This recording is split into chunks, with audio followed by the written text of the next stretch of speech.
Ako po si Gladys Pahimula.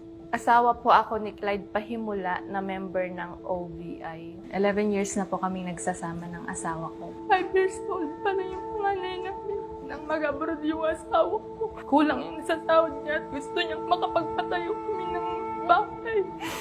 Nag-abroad siya sa Japan as a welder. 4 years mahigit nang nakauwi siya dahil nagka-pandemic. Pag-uwi niya, nag-apply din ako sa ibang bansa. Hindi kami nagkita nung umuwi siya. Yun nga po, yung sumali po siya dito, sa totoo lang, hindi ako naniwala. May alinlangan po ako kasi pera po yung ginagamit sa pagsali niya dito. Tapos sabi niya po, huwag kang magagalit. Sabi niya, ipang-business natin to para sa inyo to.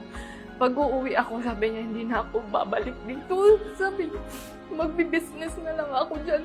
Pagkagaling niya ng work, sabi niya, tinawagan niya yung mga anak namin. Sabi niya na mag-fishing siya. Nung 9 o'clock na ng gabi, sabi nung panganay namin, Mama, tatawagan ko si Papa. Mag-good night lang kami. Nagre-ring yung cellphone niya pero hindi niya na nasagot. Nakatanggap ako ng tawag. Na wag daw ako mabibigla. Patay na daw yung asawa ko dahil nalunod lang. Mga anak namin, alilig pa. Siya lang yung nagsusupport sa amin dahil umuwi na rin po ako. Balak ko po sana ulit mag-abroad.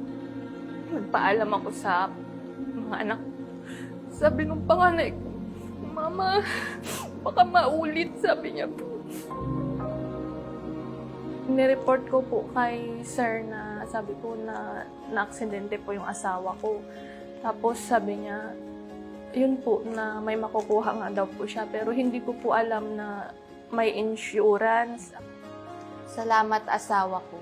Salamat mahal kong Clyde. Kahit nasa Japan ka at nagtatrabaho, inisip mo pa din ang protection mo at protection ng pamilya mo.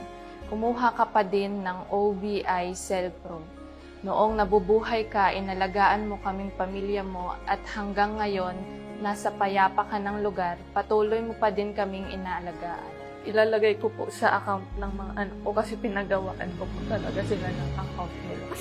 Doon po sa pag-aaral nila. Wala naman ibang tutulong sa akin kung hindi ako na lang.